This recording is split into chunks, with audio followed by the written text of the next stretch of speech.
eat bread fresh, like on a Saturday morning, and we'll toast it for the next few days after that. And actually, we also use it for things like stuffing in roast chooks, that sort of stuff. So stale bread's also got its other uses other than just eating it as toast. Oh no, we're out of time. Pat Silker, I'm so sorry. Can I invite you back another time? That was so interesting. But for now, Phil O'Reilly and Jenny Giblin. Phil says, I too am in full command of underwear. Checkpoint next.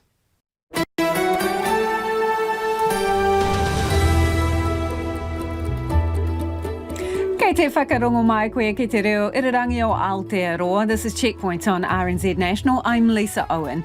Yeah, haere ake nei, happy holidays or not. Flights could be disrupted after a bad batch of aviation fuel forces rationing as we head into the Christmas rush. We talk to Z Energy and a travel agent about what it means for you. The unsolved art heist, the go-between, and the return of two very valuable Lindauer paintings. The delighted gallery boss is live. A skifield operator gets a fresh run at surviving after the government kicks in more cash. The volunteer bird brigade protecting endangered dotterels. And the tiny homeowners looking for tiny patches of land. You can watch us, Sky Channel 83, Freeview Channel 50.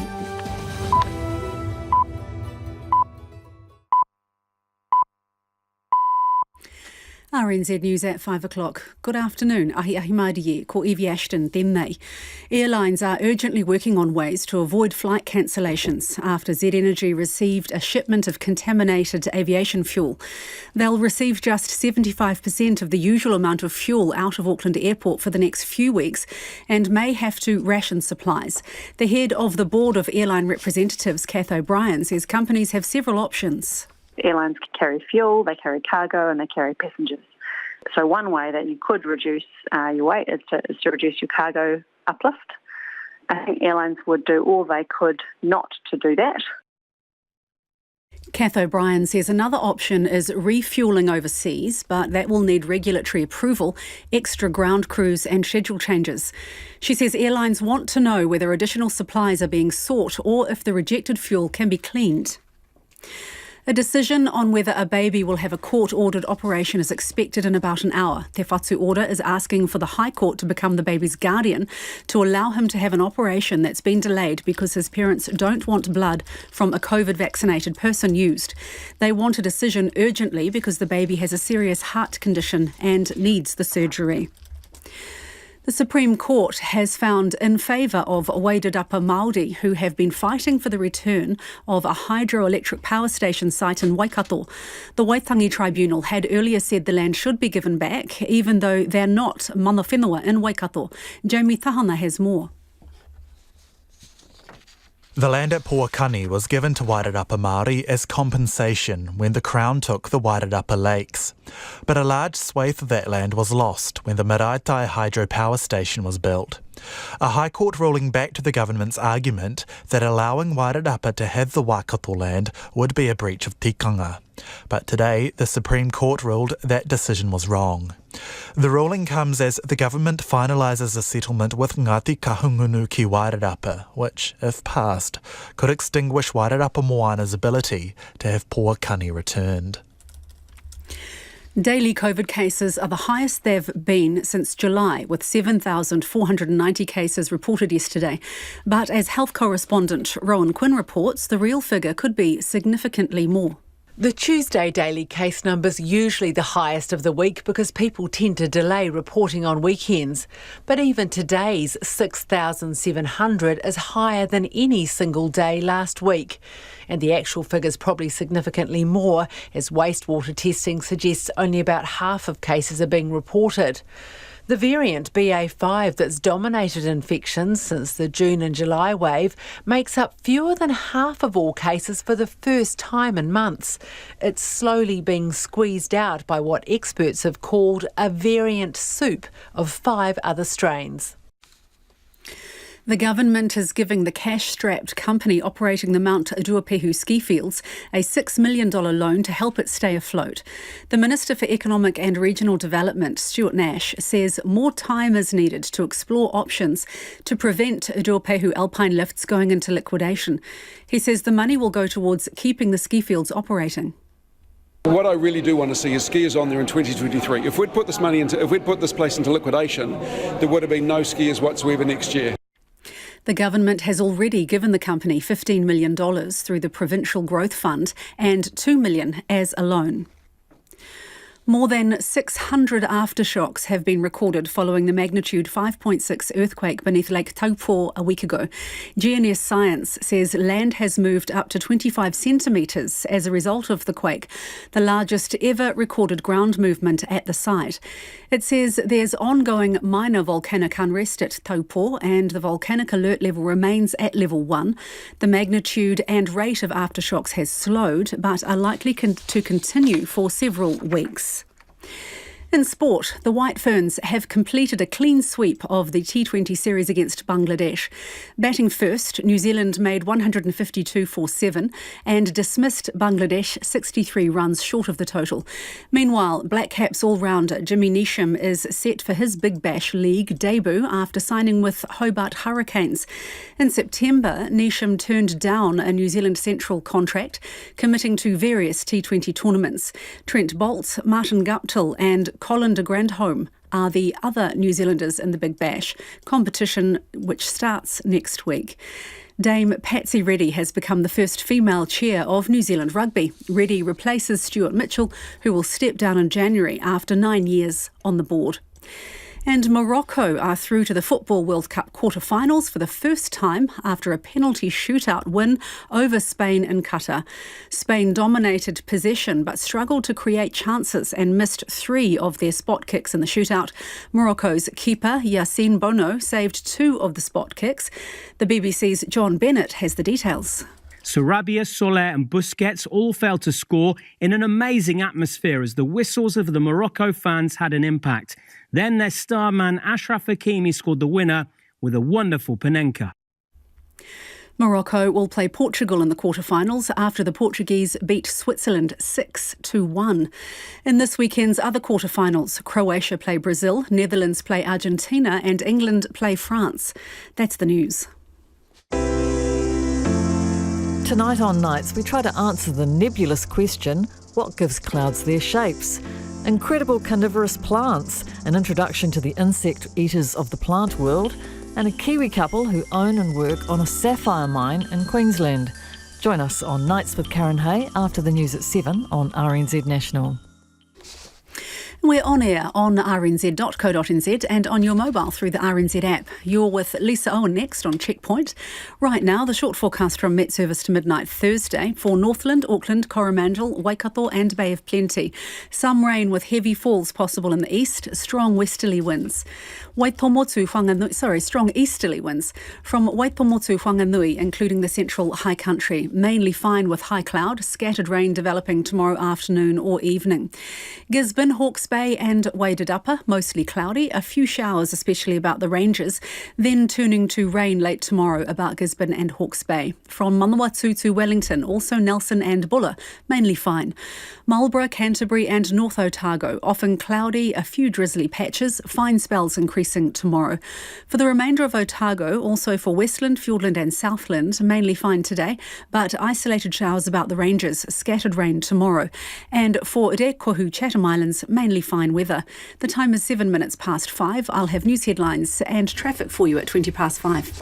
Ngā mihi, Evie. Tēnā koutou katoa, no mai haere mai ki Checkpoint e tēnei rā, ko Lisa Owen tēnei.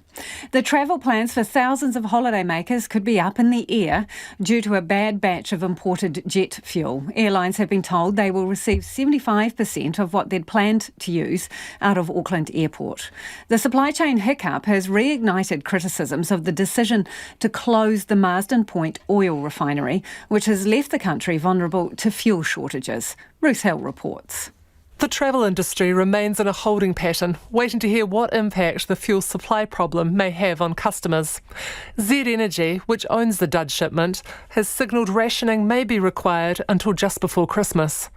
Chief Executive Mike Bennett says the fuel had passed tests on the ship, but a potentially hazardous problem was identified as it was being unloaded. Aviation fuel quality is so important to get right, clearly, that anything that is slightly off specification, we would not take the risk of using it. No one from either Air New Zealand or Jetstar was available for interview, but both airlines told RNZ they're working closely with their fuel suppliers and are not making any changes to their schedules at this stage. The Board of Airline Representatives of New Zealand Chief Executive Kath O'Brien says long-haul flights will have to make extra stops to refuel. Those sorts of things require regulatory approval, usually in the country that you're from and that you're going to. They require sometimes more aircrew, depending on how long the flight is. They certainly require more cost in landing, and they also require you to manage your schedule so that interruption is not impactful. Both airlines and travel agents are calling on the government to do a better job of getting contingency plans in place for jet fuel supply problems. Energy Minister Megan Woods has been in talks with fuel companies today about bringing forward fuel stockholding obligations, which were due to come into effect in 2024. Flanked by Prime Minister Jacinda Ardern, she said passengers have nothing to worry about. At this stage, we're not expecting to see major disruptions to passenger services. That the mechanisms that we can bring into place, such as tanking, mean that we can continue those operations. And Air New Zealand at this stage believe that means long haul as well. Christmas is not cancelled. No.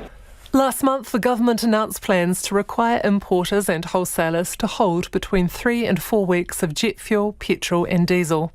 A long-time manager at Marsden Point, David Keat, says it doesn't appear anyone considered this when the decision was made to let the refinery close. It was a hopelessly optimistic set of scenarios based on just pure marketing considerations.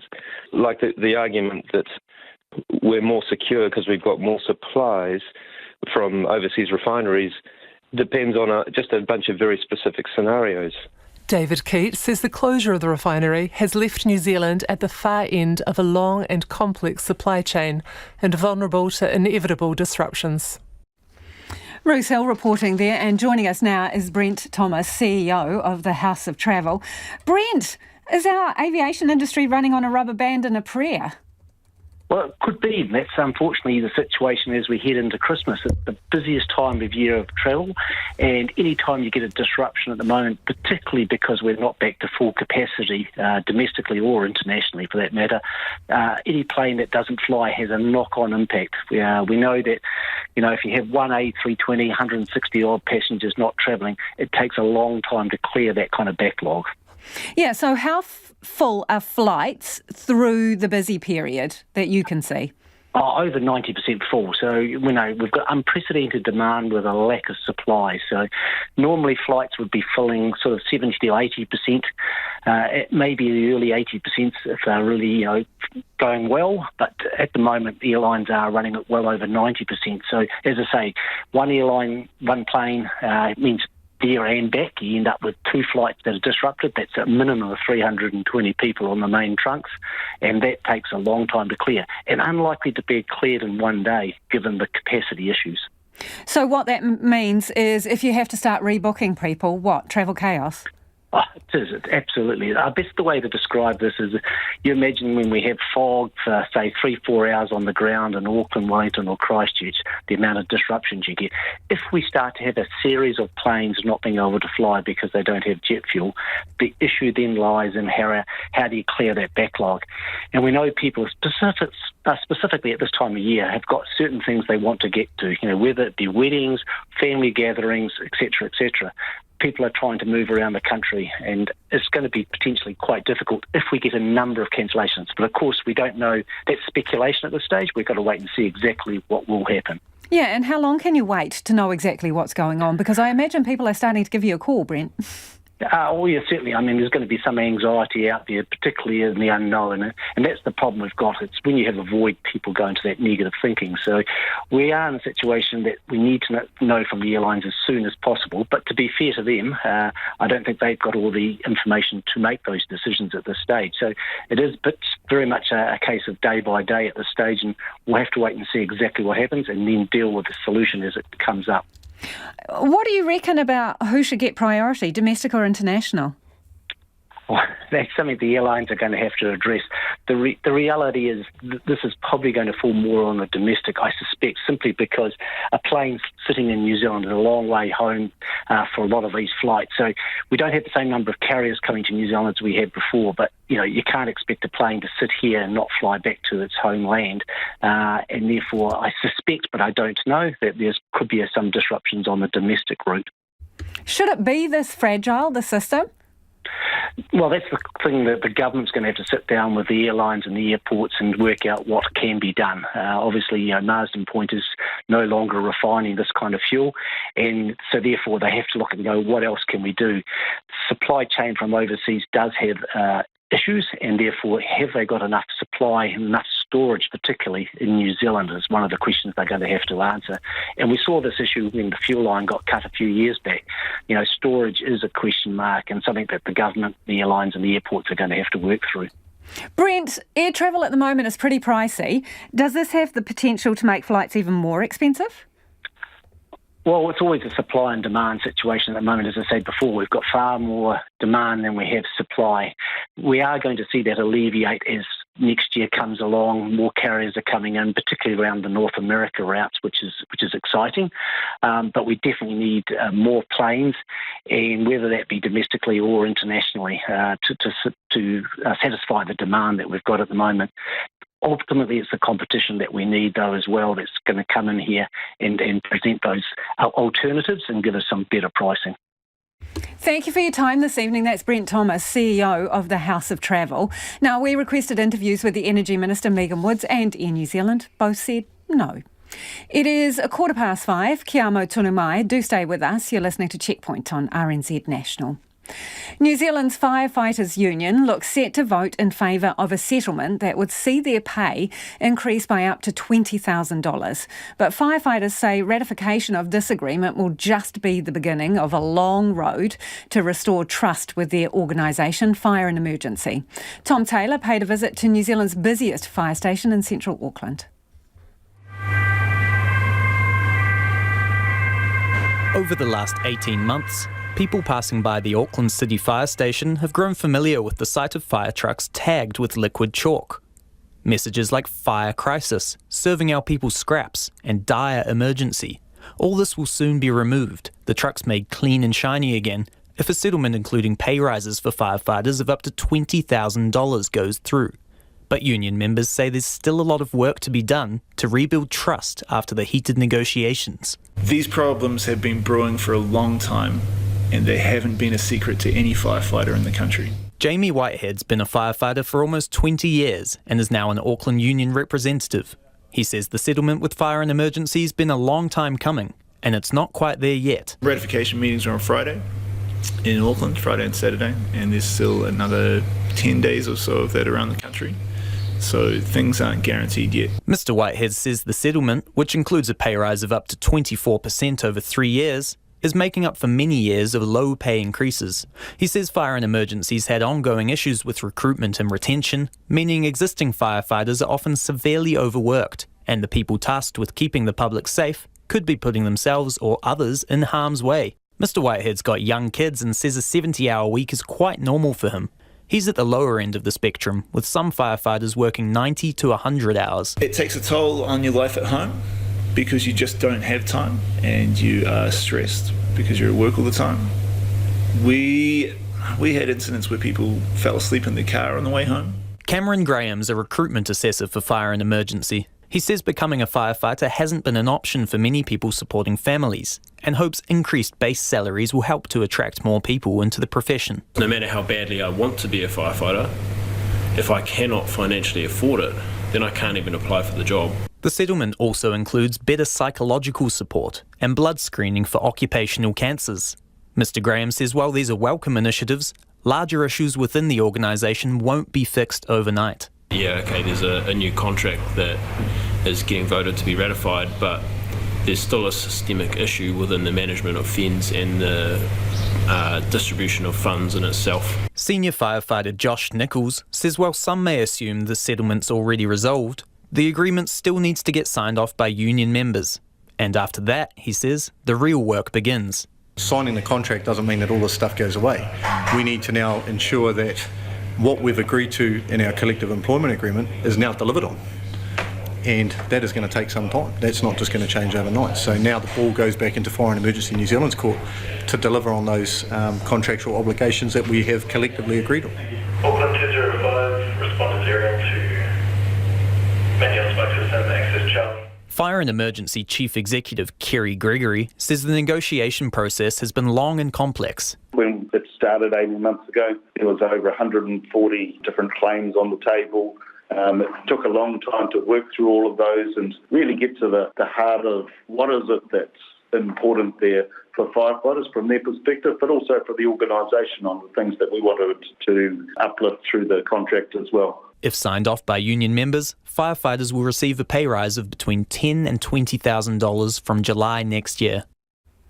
Tom Taylor reporting there, and it's 19 minutes past 5. You're with Checkpoint on RNZ National. Some of your feedback. This is on the jet fuel rationing. Airlines been asked to get by on 75% of their normal fuel allocations due to a dud batch. Devlin says, I booked tickets to Wellington to go surprise my partner for Christmas. Whoops, I hope we haven't blown that surprise. Devlin booked last night and says, while I have faith that a solution will be found, slightly nerve-wracking, can understand that your nerves are racking. And Mike has got in touch to say, will the airlines be compensated by Z Energy for the extra costs involved in using tanks to bring fuel in, as this isn't a cheap exercise? Mike, stay tuned. Z Energy on after 6. We'll ask for you.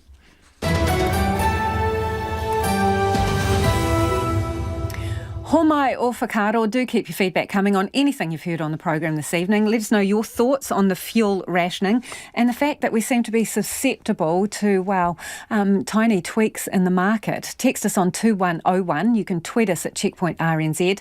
The email address, checkpoint@rnz.co.nz. And of course, Evie is standing by with the headlines. Ko Evie anō tēnei.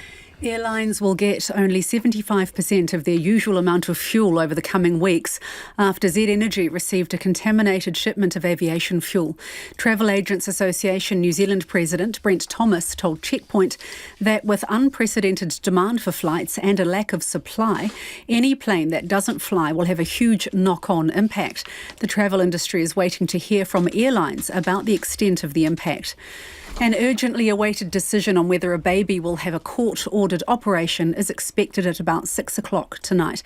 Te Whatu Order is asking for the High Court to become the baby's guardian to allow him to have vital heart surgery that's been delayed because his parents don't want blood from a COVID-vaccinated person used. Daily COVID cases are likely to be much higher than reported, with wastewater tests suggesting only about half of all cases are being reported. There are around 6,700 new cases today. Yesterday, 7,490 cases were reported, the highest number since July. The Supreme Court has found in favour of Wairarapa Māori who have been fighting for the return of a hydroelectric power station site in Waikato. The Waitangi Tribunal had earlier said the land should be given back, even though they're not mana whenua in Waikato.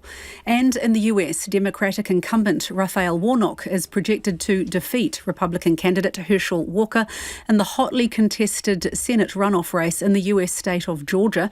It's the first time in the state's history that two black candidates have been nominated by both major political parties. Nearly 2,000 people have served in the US Senate, but only 11 of them have been black. Those are the headlines. Looking at traffic in the North Island, State Highway 27 is closed between State Highway 2 and Mahuta Road South at Mangatarata because of a truck crash.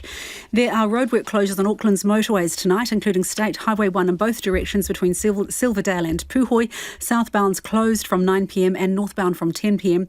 And in Nelson, Kerr Street, Coney Street and Gloucester Street all have been closed this afternoon while police investigate a suspicious item. I will have more news headlines and traffic for you at 5:40. Kia ora, Eho. A win for the entire Arab world and a demoted superstar, the latest headlines out of the World Cup, as the last two quarter-finalists were found in Qatar this morning. Morocco has produced a stunning upset of football heavyweights Spain to go through.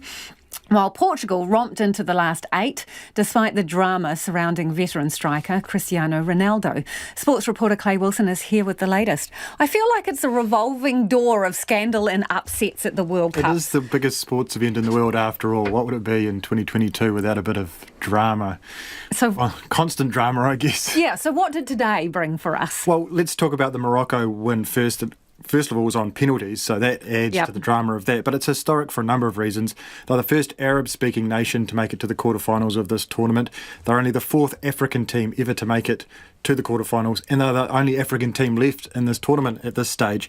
So for that reason, it's been celebrated not just in the Middle East and North Africa, but all around the Arab world, really. It's sort of been touted essentially as a win for the Arab world, and there's a number of great stories coming out of this. My personal favourite was about a fan in the Moroccan capital, which is Rabat.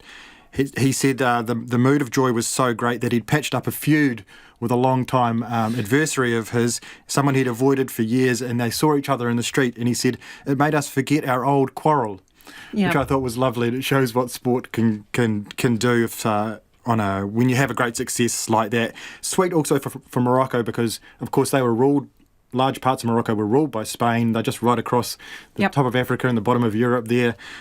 So a big win for them over sort of someone that they've got a bit of history with. And then Cristiano Ronaldo, Portugal, they won 6-1. They were brilliant. They romped into the quarterfinals, but so much focus on Ronaldo. He got taken off in the last game, then he got benched for this game. First time since 2008 that he hasn't started in a major tournament for Portugal, so a bit of history there. And then to add to that, his 21-year-old replacement, Gonzalo Ramos, came on and scored the first hat-trick of the tournament, so sort of added to a little bit of the insult to injury for Cristiano Ronaldo. Some footage of him at the end of the game thanking the fans and then sort of wandering off by himself, and some people taking that he's sulking and not happy. He's just had a departure from his club, Manchester United, recently, and not in happy circumstances. So a bit of conjecture flying around about Cristiano Ronaldo. It looks like he probably, his replacement scored a hat-trick, so may not start the quarter-final, but anything to do with him, of course, is big news. Absolutely. Hey, this next story it's quite sad, really, isn't it, Clay? So this is a Springboks player who went missing earlier in the week, and he's been found, but it's not all good news, is it? Yeah, not necessarily. So this is the wing Sepu Nkosi. He plays for the Bulls club, and they reported him missing, that they'd contacted his family. Some of his family members didn't know where he was, so they went to the police, reported him missing. He's essentially been AWOL for about 3 weeks, he was.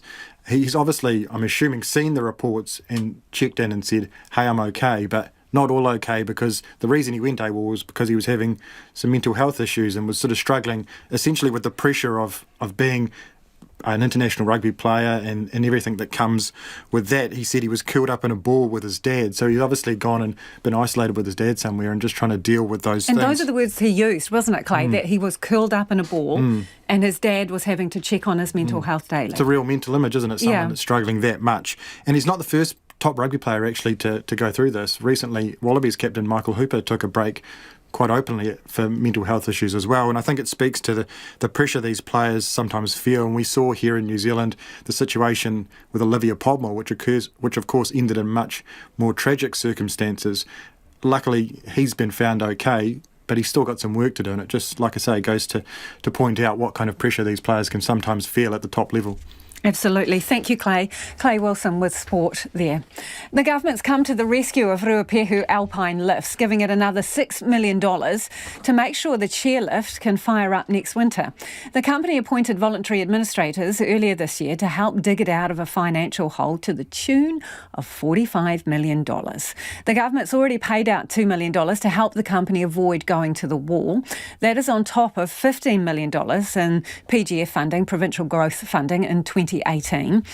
And Economic and Regional Development Minister Stuart Nash says this latest cash injection is a loan and he expects it to be repaid. He says more time is needed to explore options to avoid liquidation, and the money will help. Basically, first of all, keeping the skifield open. So what I really do want to see is skiers on there in 2023. If we'd put this place into liquidation, there would have been no skiers whatsoever next year. And Cabinet had two choices. One was to do that. The other was to provide a bridging loan to allow conversations to continue. We went for the latter, hence the reason why we are where we are. Minister Stuart Nash there, and Sam Clarkson is a local business owner and Life Pass holder who was on the RAL Creditors Committee and joins us now. Kia ora, Sam. Kia ora. Can you tell us why you think that taxpayers should save this business? It's a very simple fiscal calculation. The money that's put in by the taxpayer has a multiplier effect, and let's call it the GDP of the Central North Island. The GDP of the ski fields in the Central North Island is calculated to be $100 million a year. Just the GST alone on $100 million is $15 million, let alone the PAYE or the income tax. So the government is actually getting its money back straight away through tax. So the alternative, of course, which was liquidation, would have been to destroy the local economy, and that uncertainty has been racking the community for several months now.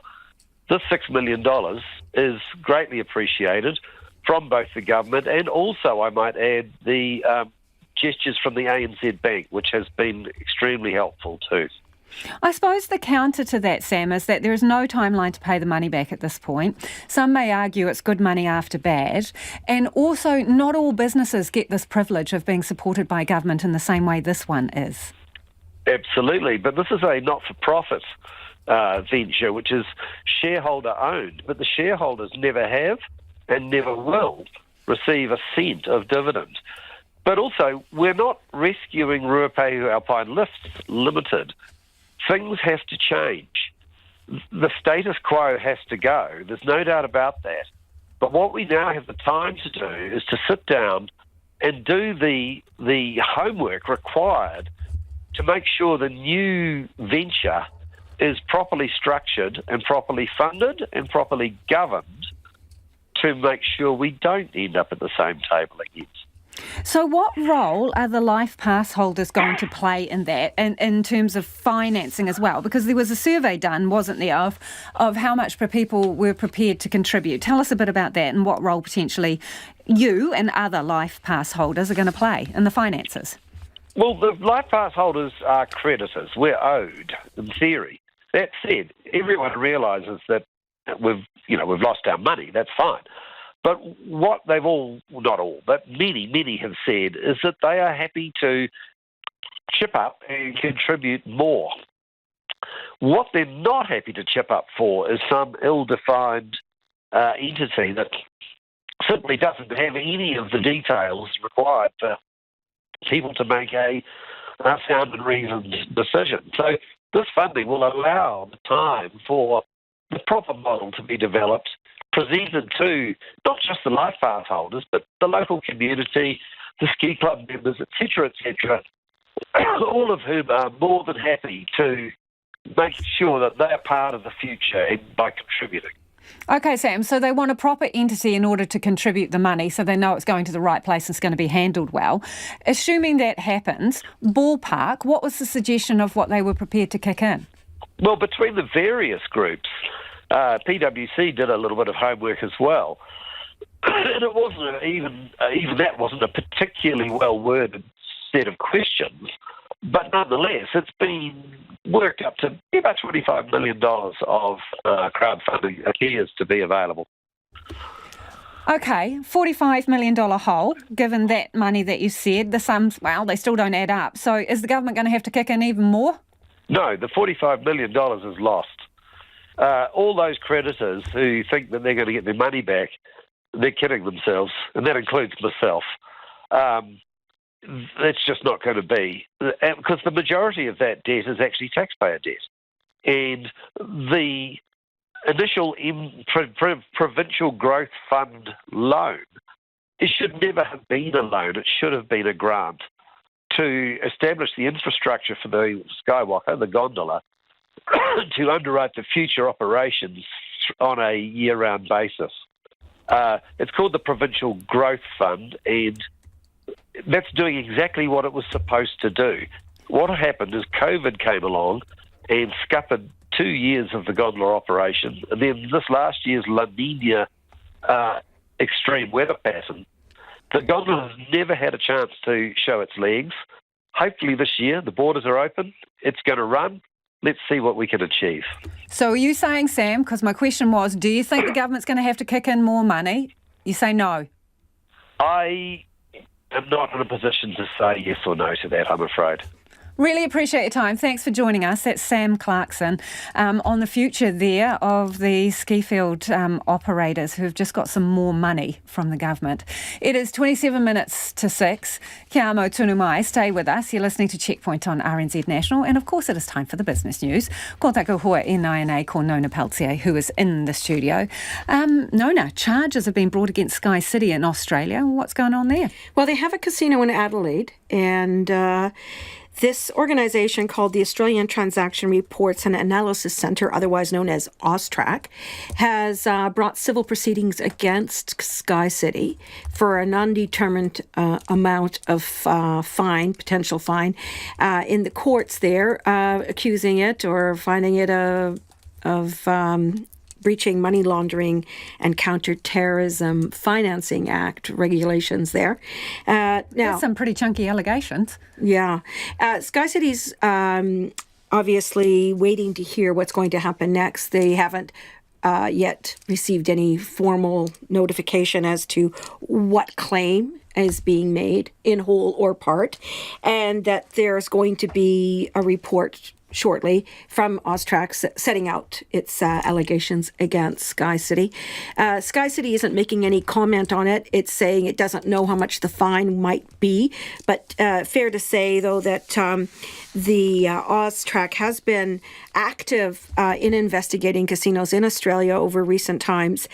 For example, recently the Star Entertainment organisation casino was fined 100 million Australian dollars in a New South Wales inquiry about allegations of money laundering and organised crime links, etc. So how Sky City gets tied into that, we don't know. They're not saying very much at this stage other than to let the market know that that's what's happened to it today. And of course, their share price reacted. It dropped about 1%.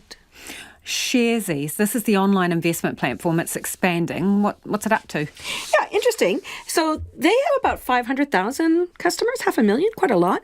And I think they have $2 billion invested through their platform. And it's sort of like a DIY investment platform. You kind of use an app, you do your thing, you invest in stocks and bonds and what have you.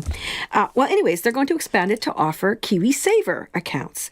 That's their plan. They're registering interest now and looking at bringing in more, or maybe their same customers to transfer their KiwiSaver account. They're saying that it gives those people that are liking the DIY, when they really want to look under the hood of what's happening with their investments, the sort that are always looking, telling you what's going on with their whatever. They think that there's a demand for that kind of service, and people will be excited about having it. So we'll see what happens. They're just taking expressions of interest now. But I don't think that's all we're going to hear from Sharesies. They've got other plans as well to expand their financial services. And the market, what news right, do you we bring? Dropped 21 points to 11,611. That's kind of in line with what we're seeing in Asia as well. New Zealand dollar is steady at 63.2 US cents, up slightly against the Australian at 94.5 cents, and 52.1 British pounds. Thank you, Nona. Ka kite, Nona Peltier with Business News. The National Party is demanding Nanaia Mahuta be sacked as the minister over her role in the Three Waters entrenchment saga.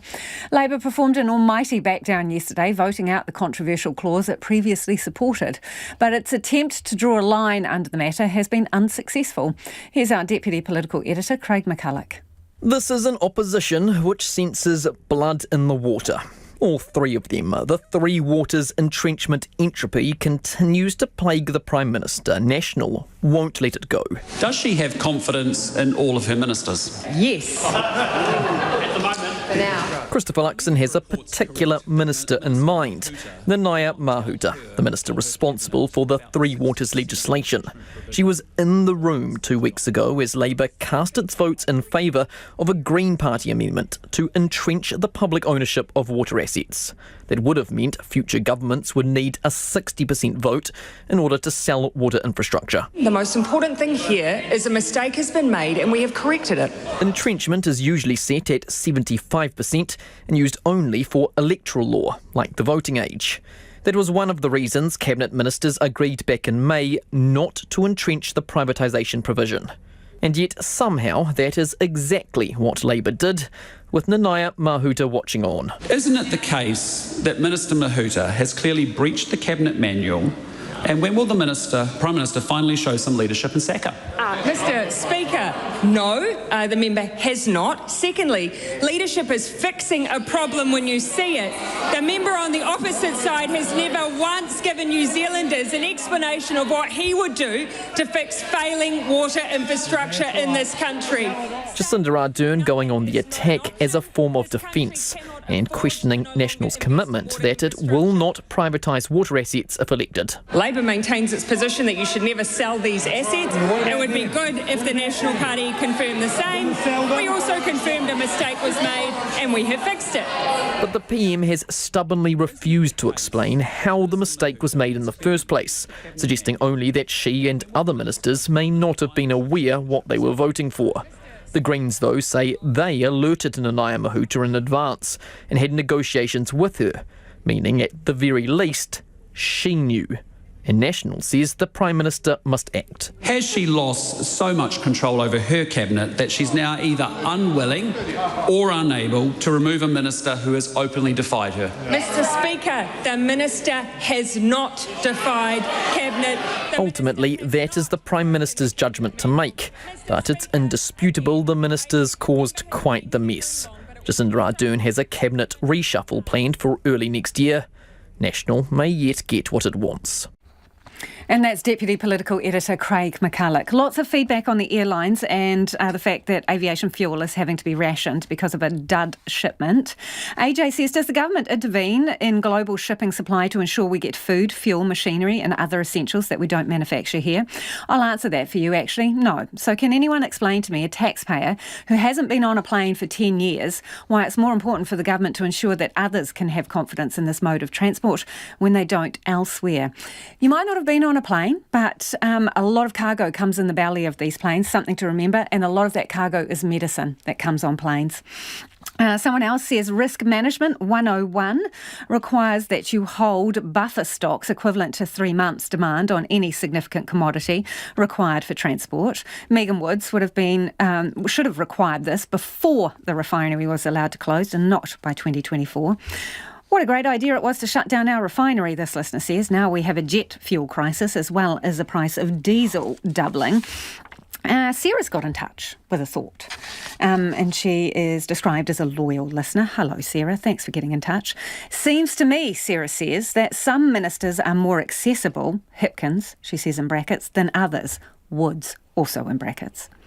Had you considered doing an end-of-year report card on who's best and who's worst? A bit of shaming might be motivational in election year. Just a thought, says Sarah. Don't tempt me, Sarah. I may get my pencil and start compiling as we speak. It is 20 minutes to 6. You're with Checkpoint on RNZ National.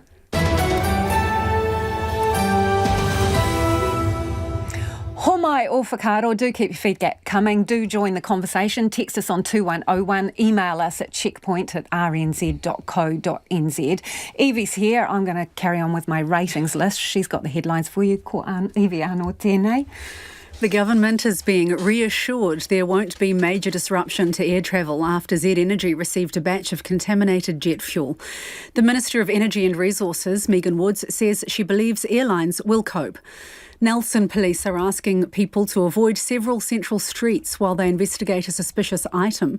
The item was reported at about 1:15 on Kerr Street. Kerr Street, Cornany Street and Gloucester Street all remain closed. The government is loaning the cash-strapped company Uduapehu Alpine Lifts $6 million to keep it afloat. The money will go towards keeping Mount Uduapehu's ski fields operating so skiers can enjoy the mountain next season. Local business owner and Life Pass holder Sam Clarkson told Checkpoint the money is greatly appreciated by the local community. It's likely to be a damp night for eastern areas of the North Island tonight, with a heavy rain watch in place for Northland, Northern Auckland and parts of the western part of the Bay of Plenty from 6 o'clock tonight. A heavy rain warning is in place for the Coromandel region also. And Moroccan football fans have been celebrating their team's shock victory over Spain to reach the quarterfinals of the World Cup. In the Moroccan capital, Rabat, fans sounded car horns, sang songs and waved flags. Morocco will play Portugal, who've thrashed Switzerland 6-1 in the day's final match. Those are the headlines. Looking at traffic. In the North Island, State Highway 27 is closed between State Highway 2 and Mahuta Road South at Mangatarata because of a truck crash.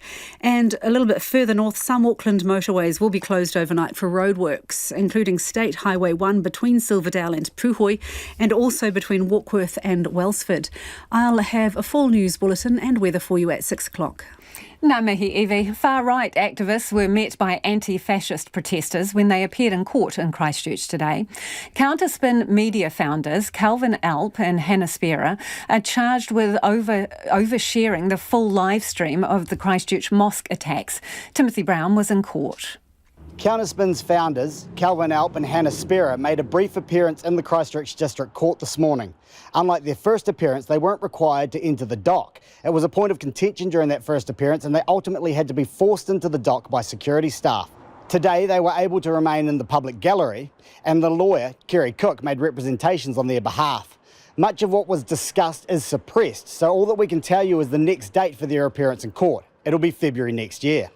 During their first appearance earlier this year, Alp and Spera were accompanied to court by dozens of supporters. In response to that, a counter-protest was organised by anti-fascist protesters. It led to ugly scenes outside court and an exchange of words. However, the two groups did not come to blows. In response to that, no chances were taken today, and as those watching will be able to tell, large fences were erected at both the entrance and exit to the court to prevent any altercation between the groups. However, no supporters for Counterspin showed today. I spoke briefly to Calvin Alp following the appearance, and he said he wasn't expecting any. I asked him how the court appearance went. He said it went well, but had nothing else to say. However, there were a group of anti-fascist protesters outside standing against Counterspin. A group of about 20 were chanting and singing waiata for the duration of the court appearance this morning. And that was Timothy Brown reporting. It is 5:45. Kia mau tonu mai. Stay with us. You're listening to Checkpoint on RNZ National. With the rising cost of living and mortgage rates climbing, more and more people are calling tiny houses home. But it's finding land to put them on that becomes an issue. Many are turning to online tool Landshare, which matches up tiny house owners to landowners throughout the country. Our reporter Louise Tanuth and camera operator Nick Munro went to see how it all works. Welcome to our whare. This is our kitchen, our living room, dining and laundry in 3x3, and everything's here. We didn't scrimp on any of the appliances. This is downsized living. 2 years ago, Russell and Sarah Bone built their 42 square metre tiny house here in Whenuapai after realising the $200,000 deposit they'd saved wouldn't get them what they wanted in Auckland's housing market. We thought we were trying to be like great adults, awesome parents, diligently saving, and we realised our savings was just never going to be enough. And so we went, right, what else can we do? So yeah, then Russell brought up the idea, and like I said, at first I was like, no way. But then the more we looked into it, talked to other people who are doing it, it just became more and more obvious it was the right thing to do. That deposit paid for the house with some money left over. Their tiny house is on wheels, so it's the biggest size they can legally have if they choose to move it elsewhere. The deck outside gives them another 200 square metres, extending their living area a bit more. They live here with their two daughters, 12-year-old Rihanna and 9-year-old Kennedy. Everything has its place, with no room for clutter or too many cooks in the kitchen. If something new is brought in, then something old goes out the door. Yep, we'll give it away, give it to someone else, and the girls are really good about that. And two of us help clean because you've got kind of someone working here, someone working here. We got a friend to make this. This fits over the sink like this. It gives us extra counter space. Drawers are hidden in just about every nook and cranny, making use of whatever space is available, with a fold-out table and hooks all over the walls. But to make this all possible, they needed land to build on, and they're not alone. Landshare is a tiny house hub, advertising spare land to house a tiny home. There are more than 4,000 users a month, with 42 listings on average, and half of those are in Auckland. Thankfully for the Bones, Sonia Graham and her family came to the rescue. They've been living in Whenuapai for 14 years and decided to make use of their 3.5 acres. And knew he was looking for somewhere to live. Initially it wasn't sort of priority on the cards, but I knew that they were sort of struggling to find somewhere, and got them over here to have a look just to see the possibility. 2 years later, and the rest is history, with the two families now closer than ever. Obviously got to know each other really well, and that's great. Look, it's no hassle. I mean, the house is behind our house, if you like, so any socialising we do is at the front. Generally they're with us anyway, so that's fine, but it's great, yeah. The Bones pay $175 a week to have their tiny home on this section, and are hooked up to water and power that they pay for on a separate meter. Sonia says it brings them more security if they're not home, helps them pay their rates, and if both parties want, it can be a great social bonus. For Russell and Sarah, it's reduced the financial burden and stress of a mortgage. We're mortgage and debt-free. We're able to travel back home for me, back to the States, for whether it be for Christmas or anything else. We're able to help others in the community. But the biggest bonus has been the extra time on their hands. Cleaning a 42 square metre house takes far less time.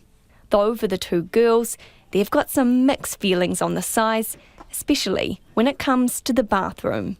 Bathroom time is definitely negotiated. We've had to be a lot nicer to each other since moving in here, a lot more patient. And the compostable toilet, Russell's amazing because he's the one who actually empties it. Yes, that's right, it's a compostable toilet. But rest assured, for other tiny houses, that's not the only option. For the Bones, this is home for the foreseeable. Do you think you'd ever go back? No way. No way. Why? This is it. Yeah. Oh, absolutely. An option they think will become more popular as a solution to more cost of living woes on the horizon. Very interesting. If you were listening to that on radio, we'll put the video version of that story from Louise and camera operator Nick Monroe on our website. Do check it out. If only they could talk. Two valuable Lindauer paintings stolen in a violent heist 5 years ago have been returned out of the blue by a mystery go-between. Chieftainess Ngātai Raure and Chief Ngātai Raure were painted in 1884 by Gottfried Lindauer and had a combined value of $1 million when they were stolen in 2017 in a ram raid on a Parnell art gallery. The police say they were recently contacted by an intermediary who wanted to return the paintings on behalf of others. The damaged works are now back with their rightful owners. And joining us now is Richard Thompson, Director of the International Art Centre, from where the paintings were stolen. Kia ora, Richard. Tell us about the moment you found out that these works were coming back. Well, it was pretty much the two detectives walking into my office and standing there, and I thought, well, it could only be that.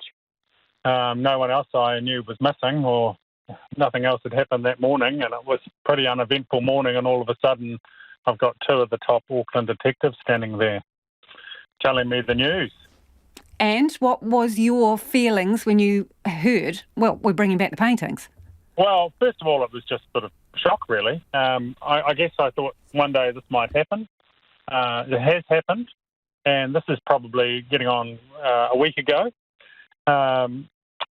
And really, it was just good news all round, and we've been able to, obviously share that with everyone in our organisation. So the paintings themselves, they do have some damage. Can you talk us through how bad it is and what's happened to them? Well, they are damaged on the surface for sure, and one of them has a puncture hole, which is pretty obvious. That some of the police they've released some images of the painting. That has been, one of them has a sort of a fist hole, but things can be repaired, and we have seen this, the Tissot painting that was taken from the Auckland Art Gallery some years ago was quite badly damaged, and obviously it took some time to repair it, but that's on public display. So things can be repaired, but it's a painstaking process, obviously. What do you make of the whole cloak and dagger return? Well, we are in the dark as much as you are on that one, Lisa. I mean, the police have filled us in a little bit, but haven't given us details of how this all happened and how this all unfolded. And no doubt we will hear in due course. But obviously, it's one of those interesting stories, total mystery. It isn't the Thomas Crown affair. I've already said that today. But it was a brutal assault on our business and a brutal assault on the New Zealand art market, and it affected, a lot of people at the time. Yeah, so from the paintings themselves and the damage, can you tell anything or deduce anything about the way they were kept? Do they have the frames still on them, for example? Is there anything you can tell about the temperature where they may have been kept or anything like that? I have noticed that they were never taken out of their frames. There was a piece of frame lodged into the side of our gallery. The impact was so hard that a piece of frame broke off, and that was taken away for forensic, study at the time. So the frames were damaged, but the paintings themselves have remained in their frames. I would say they haven't been in a place where they've been looked after, temperature controlled or anything like that for sure. In fact, there was slight mud stains on one of the frames, and there's some mould on the surface of the painting as well, on one of the paintings. But I'm not a conservator. I mean, I am a person that people come to, obviously, and the person people come to when they're selling their goldies and Lindauers and basically their national treasures of art, something I've done for 36 years. So I am the go-to guy for that, so I feel quite responsible to make sure that these paintings are properly restored, and if they do come back onto the market, they'll be very clear and, people will see exactly how they are before they're done, before they're restored.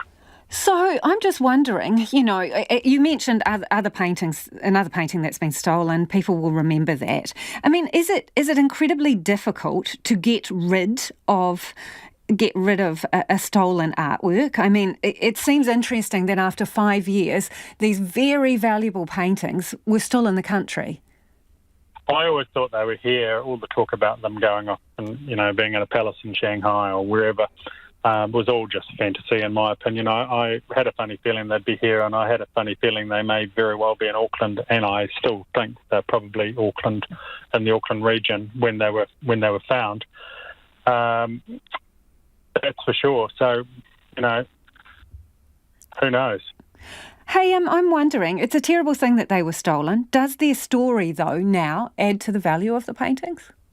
Well, it's all part of the provenance. I mean, the Mona Lisa was stolen from the Louvre many years ago, and they say that Leonardo da Vinci, most of his paintings are better than the Mona Lisa. But what's the most famous painting in the world right now? Probably the Mona Lisa. Possibly. Really appreciate your time, Richard. Lovely to talk to you. That's Richard Thompson, who is the director of the International Arts Centre. Now, that's where those paintings were taken 5 years ago. A group of volunteers on Auckland's Hibiscus Coast are banding together to protect endangered birds on their beach. Dotterels are under constant threat from dogs, hedgehogs and the elements. But will they succumb? Not if the big, manly dotterel minders can help it. Reporter Tom Taylor and camera operator Nick Monroe have the story. On Whangaparaoa's big manly beach, little shorebirds are fighting to survive. The tuturifatu, or New Zealand dotterel, was once widespread throughout Aotearoa. Now, their home is mainly limited to the top of the North Island, and there are just 2,500 of the endangered birds left, meaning they're more at risk than some species of kiwi. The biggest problem is dogs. They can sense a dog at 70 or 80 metres away, and that frightens them immediately. They go off the nest. Luckily, they have protectors. Derek Kelsey is a founding member of the Big Manly Dotterel Minders, a group of Hibiscus Coast residents who educate beachgoers on how to keep the birds safe. We knew a lot of people came and talked to us about it, so we set up a meeting at the local library, and we had 16 people came to that meeting and all put their names down to help out, and we took it from there. The group set up boundaries around 2 nesting sites, one at the eastern end of the beach and one in a resident's backyard. They've got a roster with patrols every hour from 7 in the morning to 8 at night. Patrollers politely ask people to keep their dogs away from the nests and report any issues to DOC. But dogs aren't the only danger.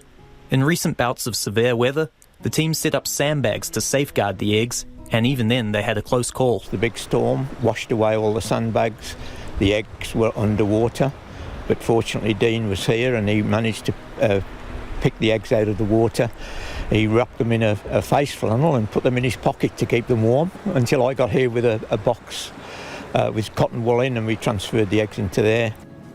When they're not on the beach, dotterels often build nests in the short grass of golf courses, motorway verges, or by airport runways. From the deck of her house, Di Waring had a good view of a pair behind the Manly fire station. The first thing I saw was, I think it was late August or early September, when this pair, started mating, and they weren't very discreet. To protect the dotterel's first attempt at the nest, the fire service refrained from mowing its lawn. But despite all efforts to defend it, the nest was attacked. I went down and there was no nest, no eggs, nothing. Jenny and Derek came down and we found the remnants of the shells, and that had been predated by hedgehogs, and that was so upsetting. The same pair of birds is having better luck on the beach, and the dotterel minder's dedication has paid off with the arrival of 2 chicks. Forest and Birds' Jenny Hanwell says it's a real win for the species. It means that birds like this are no longer just in sanctuaries like at Shakespeare. They're starting to spread out here as well, but it means that we need to make that extra effort to care for them. Ms. Hanwell says people need to be aware of the effects they can have just by walking their dog along the beach. If a dotterel sees an uncontrolled dog on the beach, it will run for it. It will pretend to have a broken wing. And if we lose an adult, that's actually even worse than losing a chick, because the adults continue to breed and they can live for over 32 years. The arrival of summer means dogs aren't allowed on the beach between 10 in the morning and 5 in the evening. But Ms. Hanwell says on the whole, the community of Manly respects their need for space anyway. So why such a show of support for these birds in particular? Just got this cute little way about them, you know, the way they run around the beach. They look like they're running on clockwork, especially the little chicks. And they're just right here, essentially in people's backyards. And I think that just really holds an appeal that they're caring for something special. RNZ News at 6 o'clock. Ngā mihi o te pō. Good evening, I'm Evie Ashton. The travel industry is in a holding pattern as it waits to hear from airlines about the impact of a fuel supply problem. Airlines will receive just 75% of their usual allocation of fuel in the weeks leading up to Christmas after a shipment of contaminated fuel arrived at Marsden Point. The group representing airlines is trying to find solutions. Travel Agents Association New Zealand President Brent Thomas says flights are already at capacity. We're just not going to be able to move people around if flights get cancelled, because you can't put them onto the next flight even on the same day, let alone maybe even later in that same week, because airlines are showing that they've got little or no capacity at all between now and Christmas. Meanwhile, the Minister of Energy and Resources, Megan Woods, believes the airlines will cope. The mechanisms that we can bring into place, such as tanking, mean that we can continue those operations. And Air New Zealand at this stage believe that means long haul as well. Z Energy says the total amount of fuel involved is a day and a half's worth of supply. A High Court judge is expected to release his decision shortly on whether a baby will have a court-ordered operation using blood from the national supply. The 4-month-old boy's parents don't want blood used from a person who's been vaccinated against COVID. Te Whatu Order is seeking an order for guardianship over the baby, allowing Health New Zealand to have control over his medical care. We'll bring you the ruling when it comes to hand. A Defence Force explosives disposal team is on its way to Nelson after a suspicious item was found in the central city. Police are urging residents to avoid several central streets while they investigate the item, which was found on Kerr Street at around 1:15 this afternoon. The explosives team is travelling from Christchurch. Kerr Street, the lower part of Cornini Street and Gloucester Street are closed while investigations take place. National is calling for the local government minister, Nanaia Mahuta, to be sacked over the Three Waters debacle. Labour was forced to back down over the clause preventing the sale of water assets. Cabinet decided in May not to press ahead with efforts to entrench at 75%. Ms Mahuta then held negotiations with Green MP Eugenie Sage about progressing an anti-privatisation clause, but at 60%, which passed under urgency. National's leader Christopher Luxon questioned the Prime Minister about the rule requiring ministers to back cabinet decisions. Isn't it the case that Minister Mahuta has clearly breached the cabinet manual? And when will the Prime Minister finally show some leadership and sack her? No, the member has not. Secondly, leadership is fixing a problem when you see it. An IT provider hit by a cyber attack a week ago says it urgently escalated the breach to the Privacy Commissioner. The Minister of Justice and Te Whatu Ora say access to data held by its provider, Mercury IT, has been blocked by ransomware, sparking an investigation. Thousands of coronial and health files have been affected.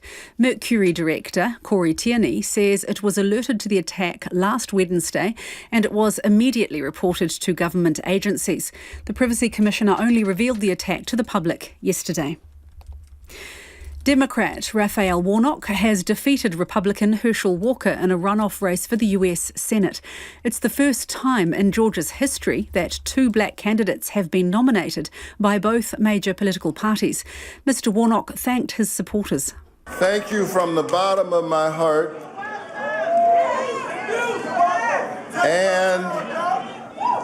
And to God be the glory.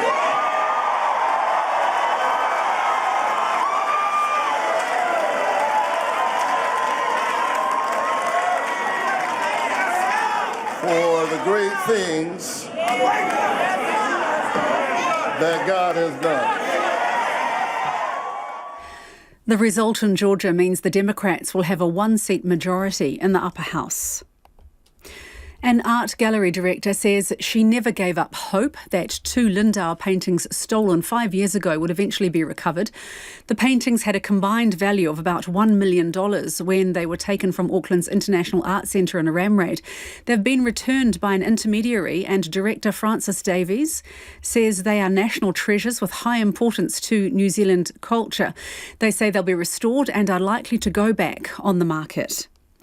And in breaking news, the High Court has taken guardianship of a sick baby at the centre of a dispute over donor blood, meaning his surgery can go ahead.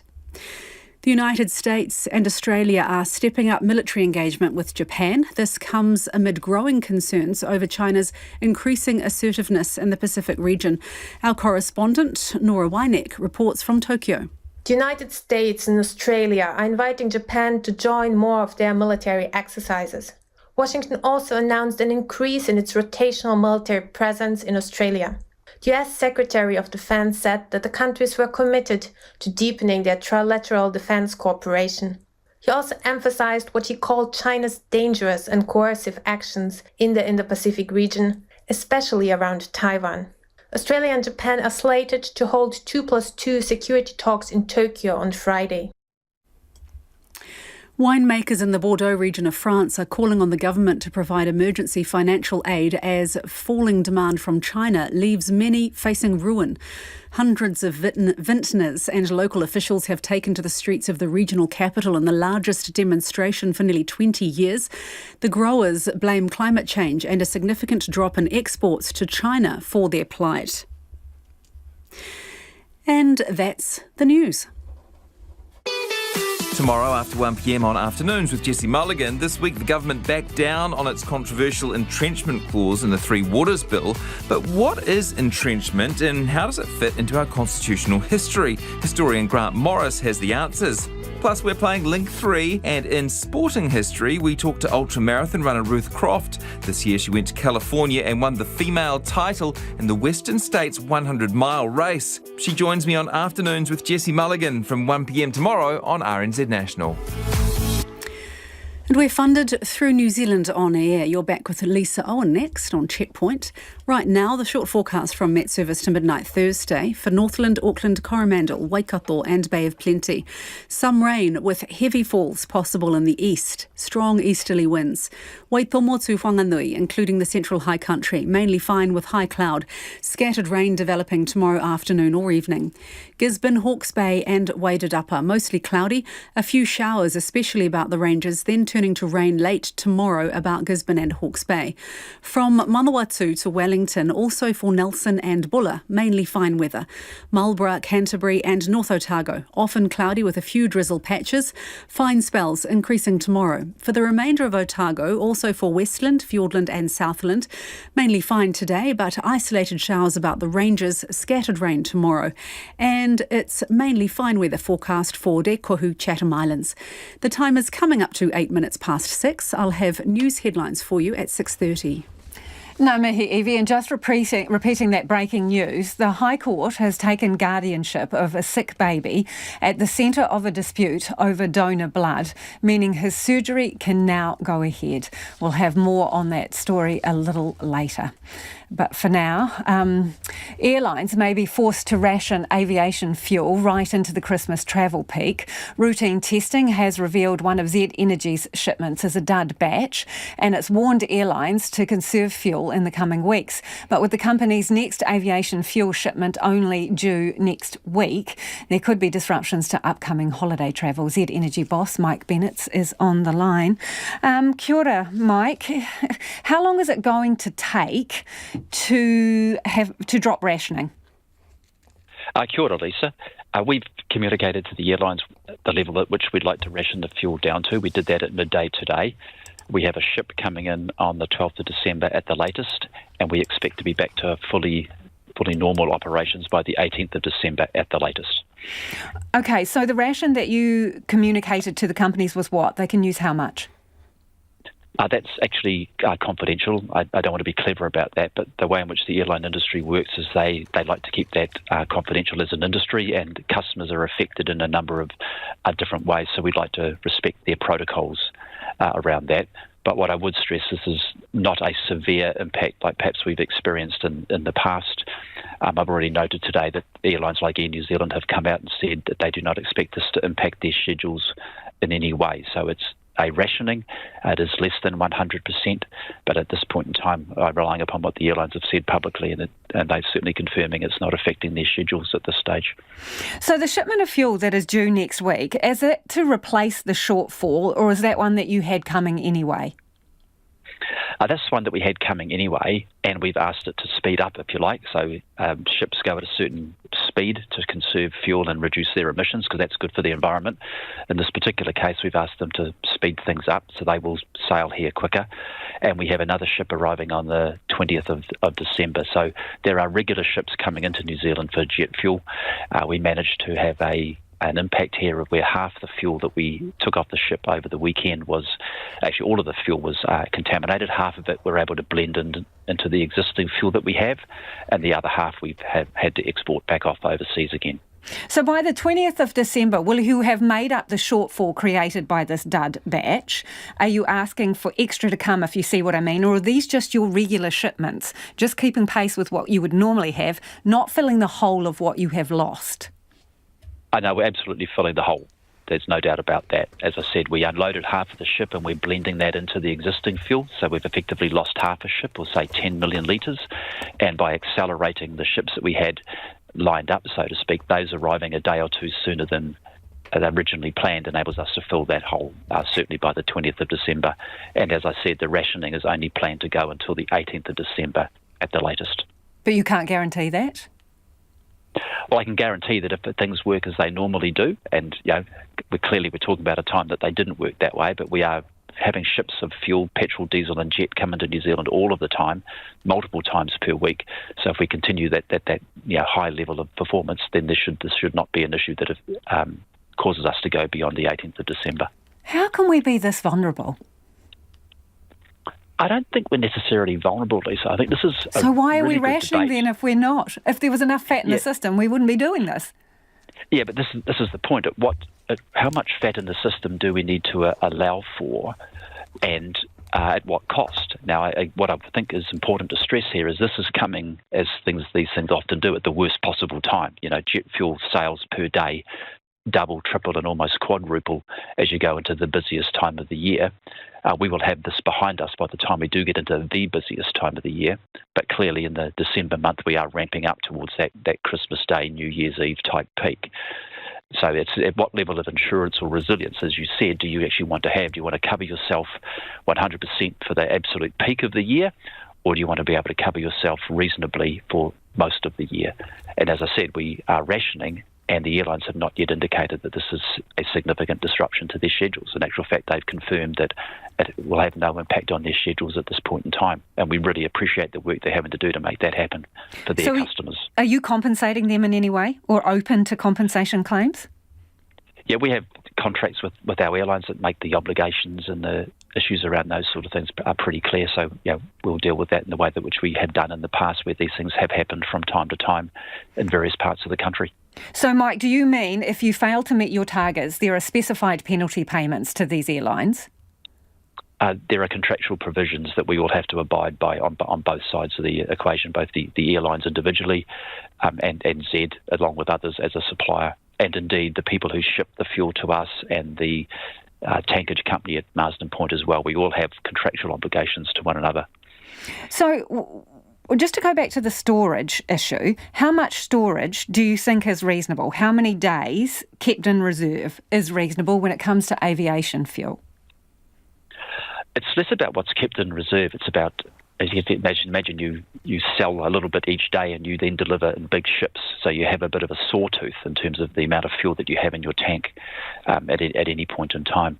The government have recently come out with some guidelines, 21 days from next year, right? You'll be forced to hold 21 days of aviation fuel in storage as part of their resilience review. So you would normally have less than this, I take it? I would have about that level. So it's actually 24 days for jet, and that requirement comes in sometime about the middle of 2024. We already operate very close to that level at this point in time anyway. And I would stress that's, as I understand it, that's the average days required to be held in any 3-month period. Okay, so you can have a time when you're lower or higher than that. Okay, and I'm sorry to interrupt, but it's kind of important. So are you suggesting that under the new government resilience rules that come in next year, we would still be facing the same situation because you basically hold the amount that they're going to legally require you to hold? At this point in time, we were below the average. So again, I don't want to be cute about this. There are averages, and there's actually what happens to inform that average. So we were a little light. We were within our normal operating tolerances, so our average might have been, say, 24 days for the month of November and December. The actual time this happened, we're at the lower end. So it's a good example, I think, of really doesn't that show you, Mike, that the system is not as resilient as it could and should be? Yeah, so we're very open to working with government and our customers around building more tankage, holding more fuel. We're very, very open to that. So I don't hear any of my comments as being resistance to that at all. Is this going to punch up the prices of aviation fuel? No, it will not. Any financial consequences of this in terms of the need to quarantine the fuel, blend it off, all of those operational costs are for Z's account. Appreciate your time, Mike. Thank you for joining us. That's Mike Bennett, the Z Energy boss there. It is 6:15 and you're with Checkpoints on RNZ National. As Donald Trump prepares for another run at the US presidency in 2024, his legal problems are starting to mount up. There's the investigation into the classified documents found at his private residence, Mar-a-Lago, a probe of his role in the January 6th attack on the Capitol, and now a conviction on tax fraud for his family real estate company. The BBC's Michelle Fleury says the latest verdict may embolden prosecutors, bringing 2 more cases against the former president. So in response to the jury's decision, and, they took 12 hours, less than sort of 2 days to kind of reach this verdict, the Manhattan District Attorney Alvin Bragg, who brought the case, said this was a case about greed and cheating. He feels his office has been vindicated. And the reason I mention that is because it has a bearing on what he does next. He is considering another case against Mr. Trump's business practices. This one involves hush money paid to a porn star who said she had an affair with him, Stormy Daniels. He was deciding whether or not he had a strong enough case to bring forward. He may feel emboldened, perhaps, after this verdict. So that increases the legal liability for Donald Trump. There is also another case going on in New York involving the Attorney General Letitia James here in the city. And she, again, is suing the business for inflating its value on its tax returns. So again, both of those prosecutors will walk away from today feeling, well, perhaps we're in a better position than we thought maybe 24 hours ago. The takeaway from all of this is that this is a sharp rebuke to the president, even though he wasn't named in this lawsuit and nor were his family members. The fact that it is a family business and that its former CFO was engaged in this scheme, which was to kind of use perks to essentially make up the difference between a lower salary and to reduce the company's tax liabilities. Clearly, a jury didn't think much of that, found the company guilty on all counts. And so this is reputationally very damaging, both to Donald Trump, who, as you pointed out, just 3 weeks ago said he was going to make a third presidential run. And obviously, it's also very damaging to the Trump organization. It now faces a $1.6 million fine. At least that's the maximum when it is sentenced in mid-January. Although it can afford that, the question is, given that it will have a felony conviction, how will that impact its ability to do business? Meanwhile, Democratic US Senator Raphael Warnock has won the hard-fought Georgia runoff against Republican Herschel Walker. Senator Warnock expanded his razor-thin majority over former football star Walker to keep his Senate seat. Back in the November midterms, no candidate managed to secure the required 50% of the vote. CNN's Eva McKend was at Raphael Warnock's headquarters for the win. Obviously, it's exuberant in here tonight, and this is what Democrats have been telling me all evening, that this really solidifies Georgia as a true battleground state. You know, Democrats fought hard in the final hour to get that Saturday voting. They are indicating to me that they think that that was really crucial as well in ushering in this victory tonight. But this still shows that Democrats are still in play in this state. You know, they won no other statewide races during the general election, the governor's race on down, but tonight they have a victory. And in the past hour, Senator Raphael Warnock took the stage to claim victory. Well,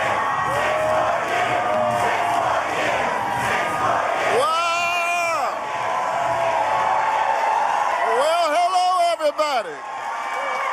Y'all settle down now. Settle down. Thank you, Georgia. And after a hard-fought campaign, or should I say campaigns,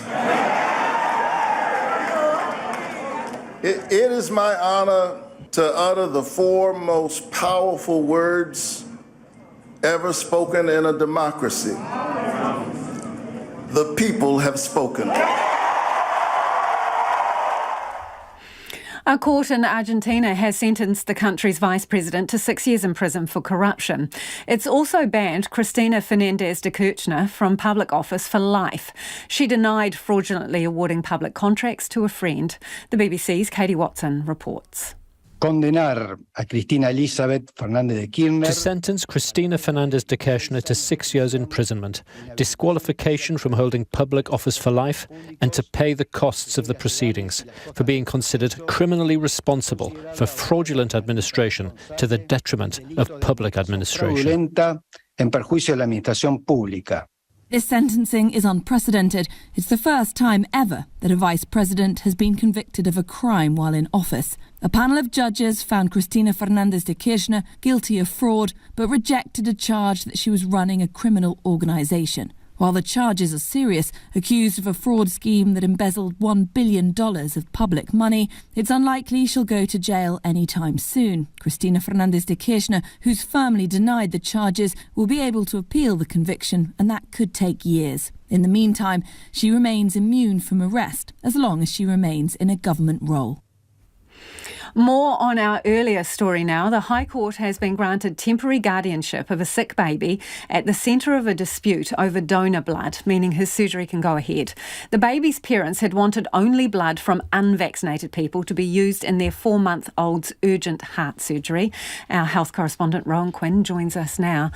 Rowan, what can you tell us about the decision? Well, the decision goes Te Whatu Ora's way in its entirety. Everything they wanted has gone their way. So that means that the High Court now has guardianship of this baby. He's referred to as Baby W in this decision. But it has appointed agents, some doctors, as agents for his medical care, which means on behalf of the court, they can look after any care he needs for surgery and post-operatively. That's lasts until January 2023. So the assumption is that all his care would be undertaken within that time. But importantly, the parents remain as agents for the court for all his other care. So the baby's not taken off them, except for the fact that they can't decline his surgery now. Also, the judge declined an attempt by the lawyer of the family to force the New Zealand Blood Service to allow them to choose the donor of their baby, because at the heart of this problem was their fear that blood from someone who'd been vaccinated against COVID-19 wasn't safe for their baby. And I've been reading some of the decision at the moment. The judge has categorised that as a belief, and he says that he's made his decision because he had to think about what was in the best interests for the safety of the baby. And he said that the decision is to enable the surgery to go ahead without delay. So the surgery itself and the power of these two doctors who now act as agents for the High Court, what's the scope of that power? What can they decide? They decide about the blood, they decide about the surgery. I mean, what do they Yes, they do? can decide anything to do with the surgery and post-operative care, and explicitly that if any blood products that they feel they need to use, they have the go-ahead for the court to do that. But as I said, that stops at other care beyond medical care for the baby. Though there is a little notion there that they have to keep the family informed as much as possible about the care that their baby's having and about how that's going. So I know you've been furiously reading this and it really has just come to hand. Do we know about the baby staying at Starship? Because that was raised that Te Whatu Ora would like, in essence, for the child to be where they could find it. Yes, now, I haven't got that far yet, Lisa. That's okay.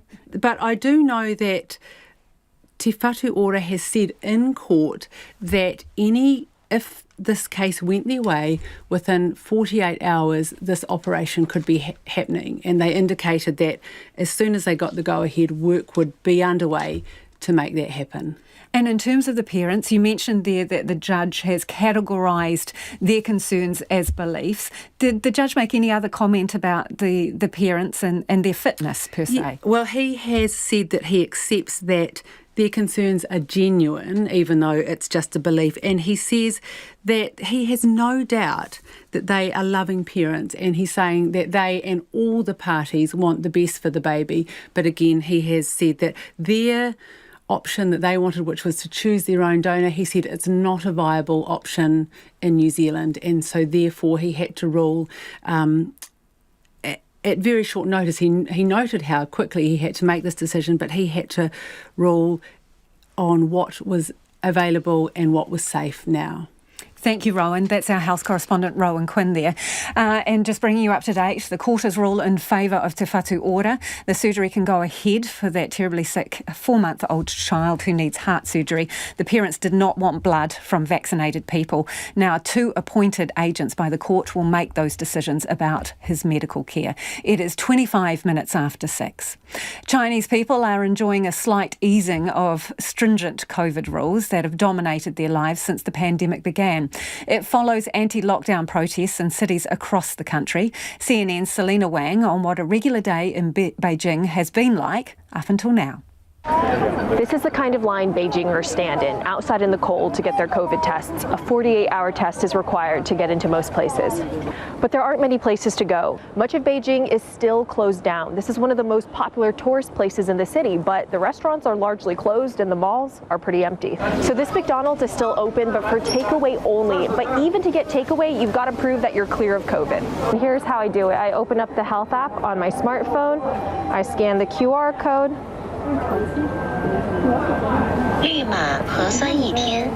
So it says I've got a green code and I've got a recent COVID test, so I'm good to go. This code dictates all of our daily lives in China. Green means good to go. Red means I may have to isolate at home or go to a mass quarantine facility. This allows China to track the movements of virtually all 1.4 billion people in the name of contact tracing. I've got to scan my code to get into a taxi, a public park, a mall, or a coffee shop, even a public bathroom. I ran into a group of delivery people on the street. They've got to do COVID tests every single day to do their jobs. This woman tells me the pandemic has been hard on her. I ask her why. She says it's because she's scared of the virus. Getting COVID in China is unlike anywhere else in the world. You and your close contacts all get sent to a quarantine center. This is a convention center in Beijing that's been turned into a massive quarantine facility with thousands of beds. But some of these facilities in the country, they are in very rundown and unsanitary condition. And then your whole building or community could go into lockdown. I spoke to a man who's been in and out of quarantine 6 times already just this year. He tells me his whole building of more than 200 families went to a quarantine facility last month because they were considered close contacts. He says he's not scared to get COVID because Omicron is less severe and his whole family has been vaccinated. I approached a few people just released from this mass quarantine center here. I asked if they had tested positive for COVID. Yes, the man nods and says they have recovered. How many days did you spend in there? I asked. 7 days, he said. Unprecedented protests recently erupted across China. They're chanting that they don't want COVID tests. They want freedom. Authorities swiftly cracked down on the protesters, but they are finally softening their stance on zero COVID. Some cities are lifting lockdowns, changing COVID testing requirements. Under some conditions, people can now quarantine at home if they have COVID, which is a huge deal. But this country has already built up a whole infrastructure around zero COVID, spending all of its resources on quarantine facilities and COVID testing. So it's going to be a long and slow exit from zero COVID. Selena Wang reporting there. That's about all we've got time from. Just to bring you up to date, the High Court has taken guardianship of a sick baby at the centre of a dispute over donor blood, meaning that his surgery can go ahead. That court order is effective pretty much immediately until the end of his surgery and post-operative recovery. 2 doctors will act as agents of the court, making decisions on his medical matters, including blood donations. Now, the Late News team will keep you updated throughout the night and give you more details on that ruling. If you missed anything on the program, check us out on Spotify. Ko te kaupapa tuatahi a pōpō tomorrow from 5 a.m. First up, us, Deputy Prime Minister Grant Robertson, if it's good enough that a single batch of bad oil risks hampering holiday plans. Do tune in for that one, 5 a.m. We'll be back tomorrow. RNZ News headlines at 6:30. Good evening. Kia ora tātou, ko Evie Ashton tēnei. The High Court has taken guardianship of a sick baby at the centre of a dispute over donor blood, meaning his surgery can go ahead. Police in Nelson are urging residents to avoid several central streets while they investigate a suspicious object found on Kerr Street this afternoon. A Defence Force explosives disposal